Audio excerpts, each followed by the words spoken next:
Stand clear of the closing doors, please. All right, here we go. Subway Sports Talk. My name is Peter Kennedy, and I'm your host. Thank you so much, as always, for tuning into SST on Apple Podcast app, Spotify, and now on YouTube. Later on in the show, we're going to talk Yankees baseball with Andrew Kalanya, sprinkling some Mets at the end. But we're talking NBA Finals here first and foremost. So if you're on the Apple Podcast app, enjoy this NBA talk. We'll get into some baseball talk later. If you're on YouTube, after you watch this one, go ahead and watch the other one on Subway Sports Talk's YouTube page. Thank you for listening. Let's talk about game one of the NBA Finals. I mean, what a whirlwind of a game when you think about the full stretch of all four of those quarters. It really came down to one final run, one stretch of the Boston Celtics playing a lot like the Golden State Warriors do at their peak to completely flip the script and turn this game around. It was 103-103 after the Derrick White contested three over Steph Curry. And then from there on out, it became 117-103. Warriors couldn't get anything. The Celtics defense was stout, and their offense was absolutely reeling. There's obviously a ton of different things to get into with this game, but quickly on that front, I saw a lack of hesitation. And when I say that, I guess I should just say I saw a straight up confidence about the entire team from the Boston Celtics. You think about Jayson Tatum's box score there, 3 for 17, just 12 points. If it was the Warriors' big time intention to slow down Jayson Tatum, they did so, but at what cost? The 13 assists were absolutely huge for the Celtics tonight. Because, yes, of course, White hit contested threes and Smart hit a contested shot or two. And Jaylen Brown took over in a multitude of ways. But this came about because of Tatum's ability to pass out of the double team, to move the ball properly, and when he did not have his shot going, to continue to find his teammates in spots for them to succeed. How do you combat a Golden State Warriors 19 for 45, 42% three-point night? A game where Steph Curry went nuclear for 6 threes in the first quarter alone, ended up with only 7. But all in all, the team shot okay from 3. They shot over 40%. How do you combat that if you're the Boston Celtics? It's relentlessness and never giving up on the defensive end and some damn good shooting on your own. 21 of 41 from 3. That's over 50% for the Celtics. And specifically, I want to point to Al Horford and Derrick White, because those two guys are not true three-point shooters. Yes, Horford can do it. Yes, Derrick White can do it. Horford's consistent. You don't expect him to take more than 3 or 4, maybe 5 or 6 in a game. But he has that kind of set shot where it takes him a quick second. And what I saw out of Horford in that fourth quarter, when he hit the 2 big threes, even the fadeaway from the right corner, that was a 2. He did not wait a second. He caught that ball with the intention of hitting daggers. And he did just that. Al Horford is not a guy we expect to catch the ball and without blinking go up for the shot quick trigger. He's not. And every time he caught the ball in that fourth quarter, he was ready to let it fly. And that goes for confidence across the board. The same thing for Derrick White. Derrick White's been one of these guys who, for 2 weeks in the regular season, he'll shoot 42% from 3. He'll follow that up by 3 weeks of 27%. That's who he's been. So how do you master that in the playoffs and corral that to shoot 5 for 8 on the biggest stage of your career? You do so by getting put in proper spots, by never getting discouraged to take those shots. And then when you see one go through, it can do a whole lot for the confidence. The ball movement for the Boston Celtics tonight, especially in that fourth quarter, reminded me so much of the Warriors. One guy makes his move inside. There's screens on the backside. They're flipping the ball out to the perimeter. They're swinging it around, and they're finding good shots, and they're passing up good shots for better shots.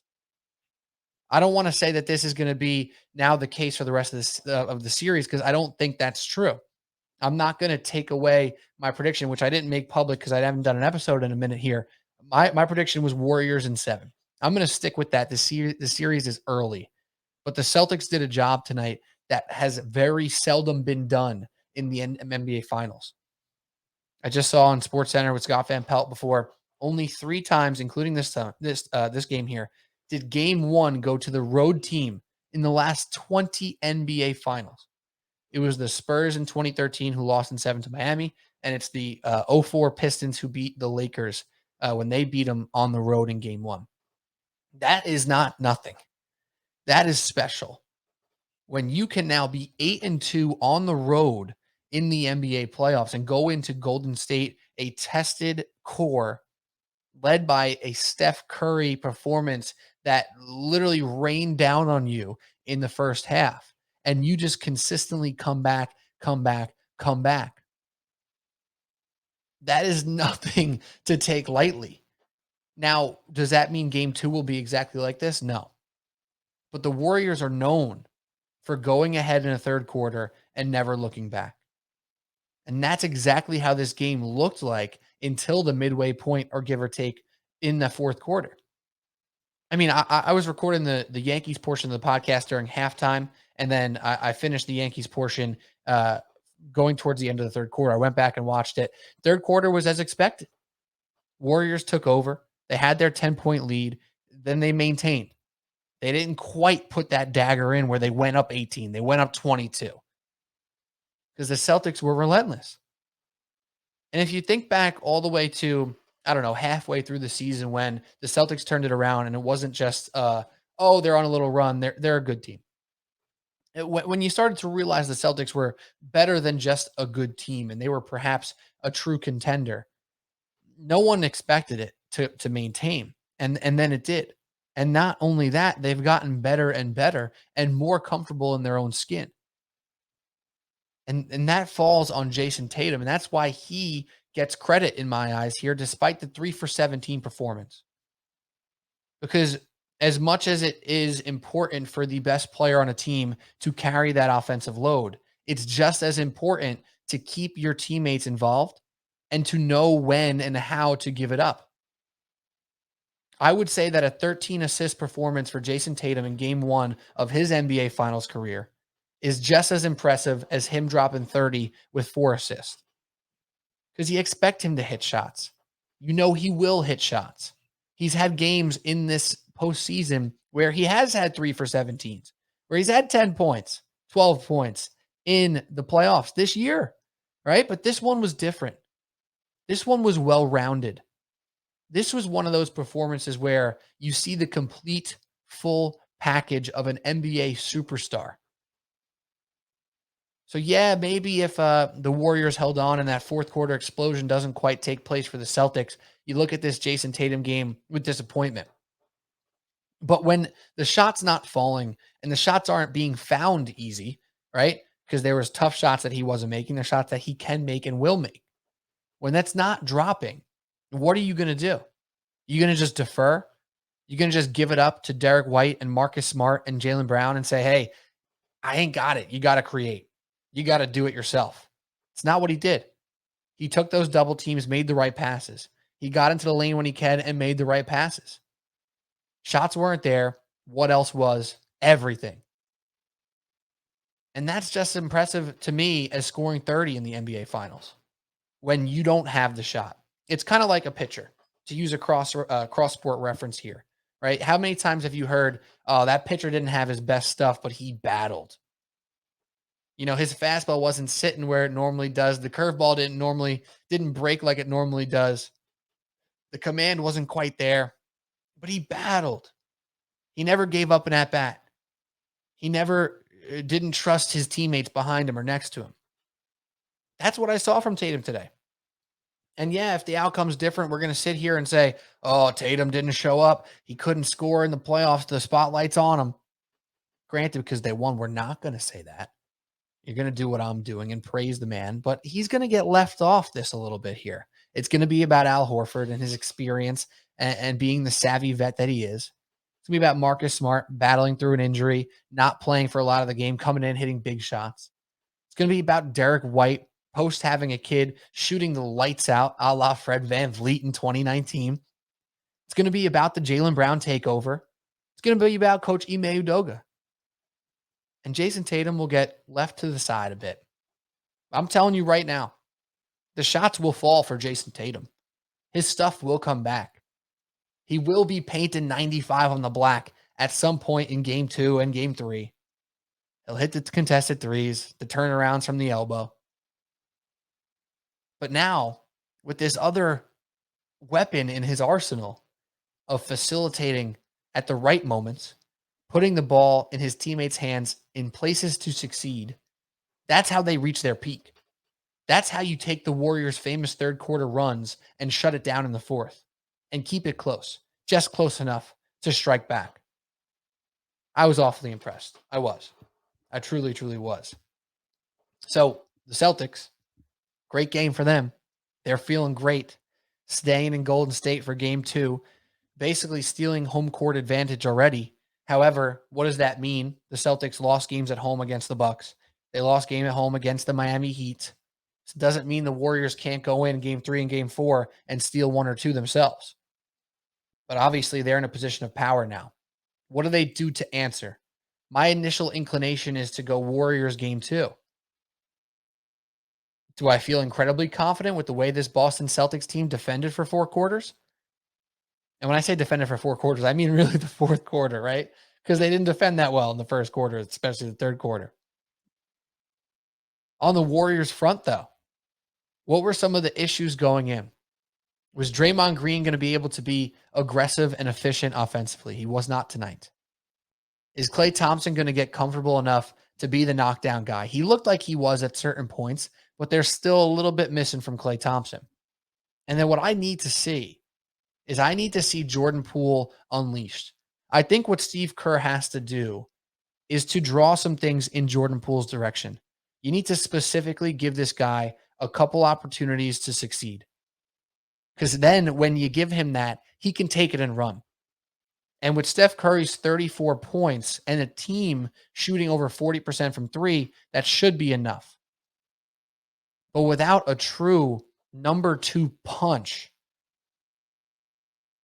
that Klay Thompson's not giving, that Draymond Green isn't doing from the assisting standpoint that he normally does, it has to be Jordan Poole. And I know you can say, hey, yeah, Andrew Wiggins, 20 points on 15 shots. That's pretty good. It is pretty good. But Andrew Wiggins' impact when he's only hitting 2 threes is not always the same as Andrew Wiggins' impact when he's hitting a bunch of jumpers. It's not the true number 2 punch that I'm talking about. It's more like a number 2/3 good shove, right? Like, it's good. You need Andrew Wiggins to get those dunks, to get those offensive rebounds, to get the ball inside and finish inside, right? But unless he's hitting a multitude of jumpers, I'm not going to ever look at Andrew Wiggins as the true number 2 punch to supplement Steph Curry's 34. I want to see that be Jordan Poole, a guy who's had a mixed bag of an NBA playoffs this far. He's had amazing games. He's had very quiet games, games where you don't know where he is, games where he's left his imprint everywhere. 7 shots in 25 minutes, that's not going to cut it. And I don't think it's a lack of aggression out of Jordan Poole, but he wasn't finding himself in the spots he likes to be. And I think one thing Steve Kerr can do is emphasize a little bit on getting him going. Say, hey, Jordan Poole, bro, we need you. We need a pool party. We need you to be the third splash brother, because without you, we lose out on punch, right? Just like with Derrick White and Al Horford, I mentioned before, the confidence, the 0 seconds of hesitation to get up and let those shots fly. It comes from the overwhelming confidence from a coaching staff and teammates that even when you miss, keep taking it. And I don't know if that's the case for Jordan Poole, that he's feeling the antithesis of that, but he can't be even remotely hesitant. He needs to be the electric player we saw all year, getting in the lane, not just falling in love with the jumper, because he took 7 shots, 5 of them were threes. So he's trying to get his jumpers, but what made him special and not just a off the bench, flashy microwave was his ability to finish inside this regular season, was his ability to be a playmaker as well. Talked about Jayson Tatum not shooting the ball well, but getting his teammates involved incredibly well throughout the game. Jordan Poole had those highlights all year. Jordan Poole had those high assist games all year. He scored inside all year. So if Jordan Poole is going to be this dude where people are trying to say Curry's going to hand the baton off and they're going to run together for a little bit until Poole takes over, there's no such thing as 7 shots in a playoff game for you anymore, Jordan Poole. It has to be more. And it falls on him to an extent, but it has to fall on the coaching staff and his teammates as well. He needs to be fully empowered to be himself, be the guy who led them to great grounds throughout this regular season when Steph was hurt, when Draymond was hurt, when Klay Thompson was hurt. Who are we talking about? We were talking about Jordan Poole, man. He has it in him. He's got to let it fly. He's never been shy of a shot. He can't start now. That starts with him, and that starts with the coaching staff and teammates saying, yo, I don't care that you're 1 for 5. Let it fly. You're not taking bad shots. You're taking makeable shots. Go make them. So going into game 2, I think the Warriors come back with a good game plan. I think they play a solid game. I'm taking them in game 2. I think this goes back to Boston 1-1. Celtics fans feel great about themselves.